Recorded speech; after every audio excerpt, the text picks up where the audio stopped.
Okay, so with that, I'm interviewing Laura and AnnaLaura, rather. Yeah. Laura Brown. And welcome, AnnaLaura, to my YouTube channel. And I am doing a challenge this week on self-care or self-love.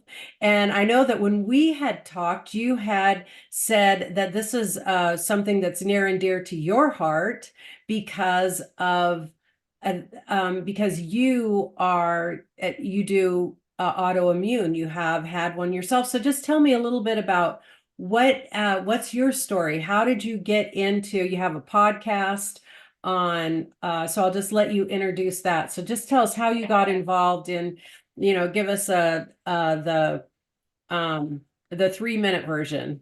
For sure, absolutely. Yeah. So I'm a health coach, and I originally got into the health and wellness space when I had allergies and asthma that didn't seem like they ever went away. I tried every drug on the market and nothing really seemed to work. So that was when I went to holistic and diet methods and changing up the diet, all that kind of stuff. And then eventually down the road ended up with Hashimoto's, which is an autoimmune condition, which opened up my eyes to the whole world of autoimmune disorders and how badly our healthcare system just doesn't know how to fix it.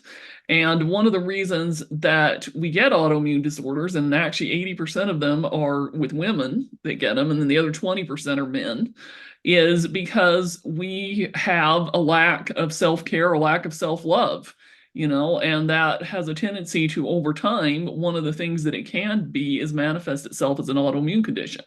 Now, granted, there are other things that can cause autoimmune conditions as well. It's not only that, but that definitely is one of the things that can help to trigger or make worse autoimmune conditions. So I have, over time, developed different tools and tricks, if you will, to help people embrace their self-love and their self-care and to prioritize it, because if you don't prioritize it, it's not going to happen. Oh my gosh. So just let me, you were talking a little bit fast there. So did you say that 80% of autoimmune is because of lack of self-care? Oh, 80% of autoimmune is with women. Is with women. Okay, so 80% of autoimmune diagnosis are with women. hmm And very And often it's the women who struggle with their self-esteem, their self-love, their self-care. You think about it, most men, whatever, they have pretty good self-esteem, self-love, self-care. They're all good to go most of the time. It's us women that struggle with it a lot. And that can be one of the things that can either trigger an autoimmune disorder or can make it harder to overcome it if you don't have good self-image, self-love, you don't prioritize self-care, that kind of thing. yeah, wow, what a statistic. I didn't know about the 80% of autoimmune, so that I love that statistic. And if you really think about it, it does have it does have a lot to do with what I would say self-care is really about loving yourself and treating yourself with love and care, and prioritize, like just like you said, prioritizing yourself. And so when would you say to someone they don't have time for self-care? What would you say to them about that? Well, I would say that there's this myth out there sometimes that some women have that self-care equals they have to spend a whole day at the spa, or self-care means they have to spend, 8 or 10 hours working on something.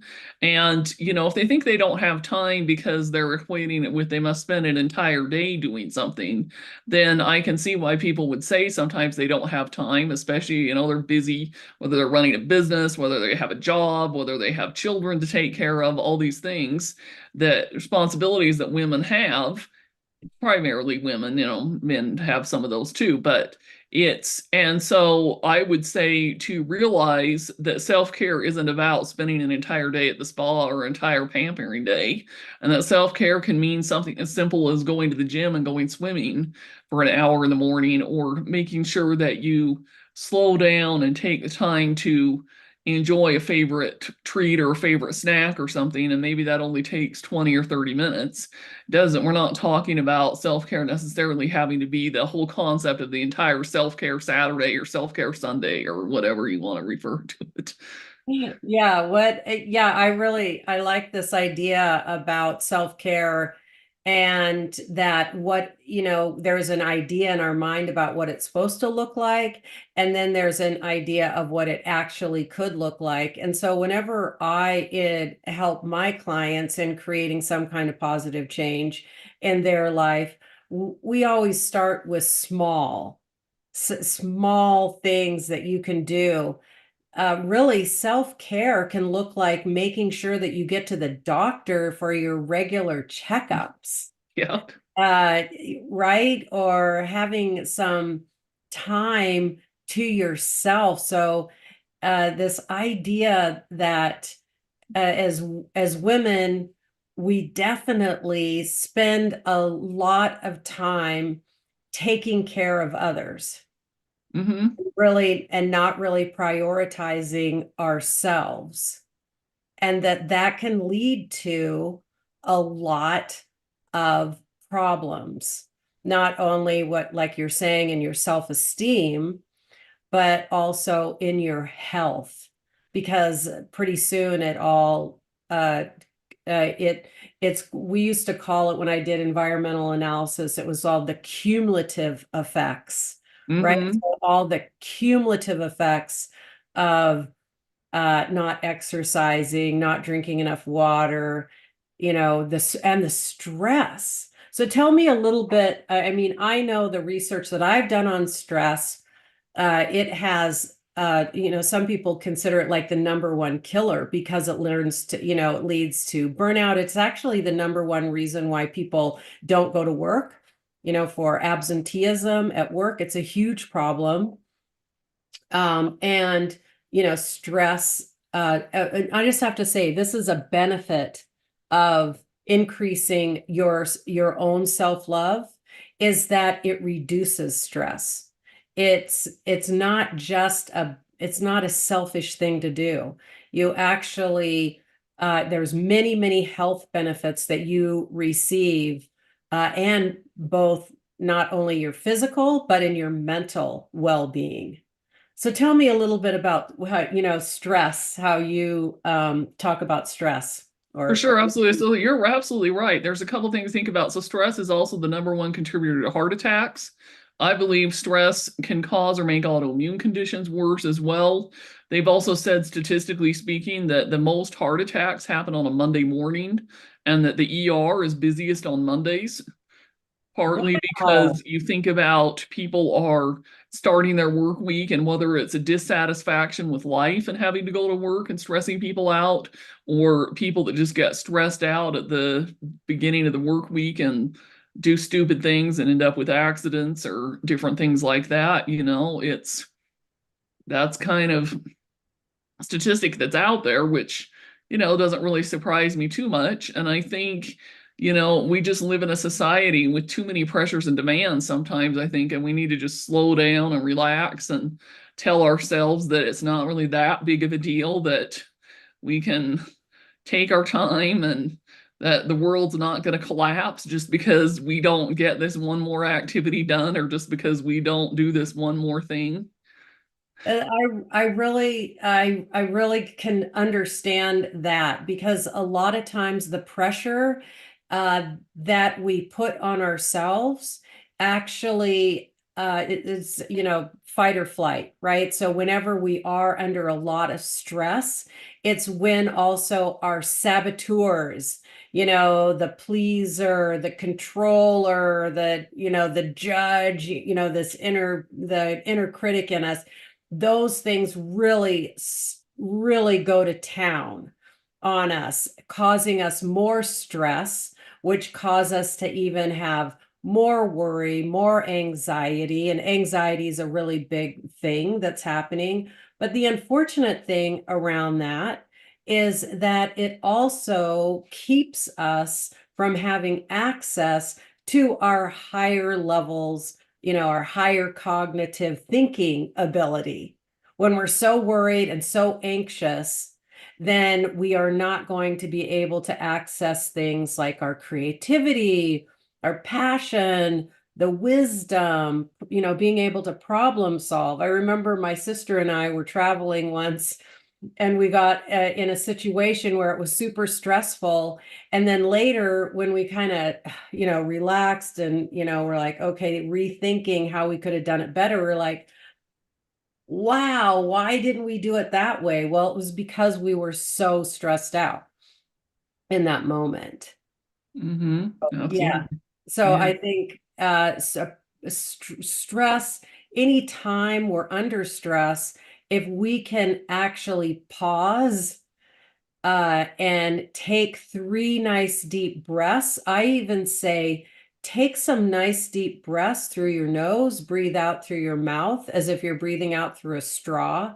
And if you do that 3 times, you are generally able to start sensing a sense of relaxation. And I actually say, close your eyes so you don't have that external stimulation. And I call that my resilience breath. So doing that nice resilience breath. And you can even put in some yawning and stretching. Because if you're yawning and stretching, and yawns are really contagious, right? Like if you yawn, and you do it a few times and somebody else will do it. But so it's a natural way to kind of get more air into our lungs so that we can breathe, because we also need oxygen. And a lot of times we're breathing really shallow. We don't have enough oxygen to our brain, which we need oxygen, we need water, we need fuel, to access that higher cognitive thinking. So I suggest doing that every hour before we dive into another task, or if you feel yourself really getting anxious, to just stop, pause, and do those 3 breaths. So that's one tip that I would give people, and really start thinking, am I thinking about how can I think about this problem in a way that reduces the amount of stress, right?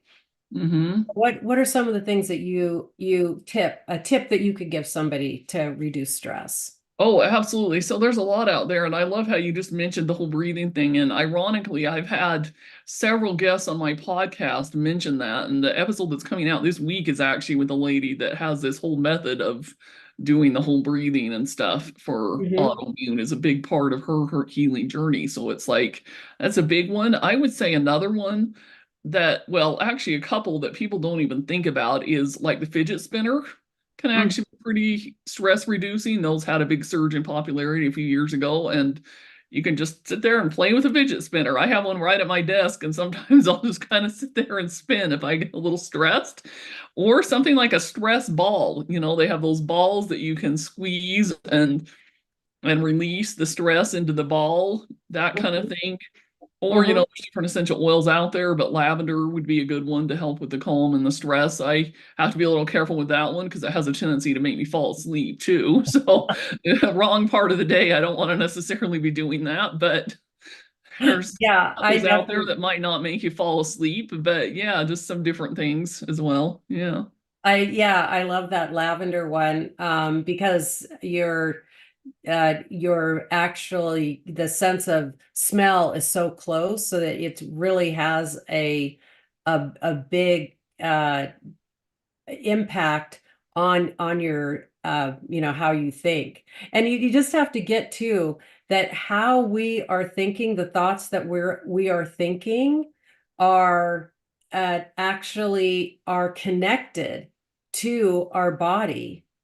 And so under a lot of stress, there's cortisol happening, there's this whole chemical response that's happening, that is causing all these health conditions. In fact, I remember one woman that I met, she did a speech. I was in Toastmasters, and she did a speech, and her speech, that I just about, my jaw dropped when she said, my greatest challenge in life was my brain damage.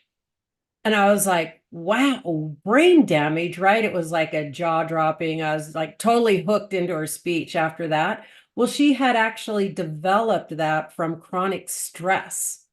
She developed brain damage from chronic stress. Whoa. That's how serious stress is in this mind-body connection. And we really have to, really take care of ourselves, give us some love. And so that is why I am doing a self-love challenge. It's starting tomorrow, February 14th. And it is, if you can't be there, I will send you the recording. So it's going to be recorded. You'll get some practice every single day on the sort of the big ticket items, what I would call in self-love, and really how you can really boost your relationship with yourself and really be a new empowered self with having more self-love. And you'll also have better relationships when you take care of yourself and love yourself. Okay, with that, thank you so much for being here. And again, say the name of your podcast. So it's autoimmune rehab. So it's autoimmune, AUTOMIMMUNE, like autoimmune all in word, then a space and the word rehab, the Okay. short version of rehabilitation. So Okay, and autoimmune. I'll also drop the link both for the challenge, this self-care challenge, and also for your podcast. All right, thank you so much for being here.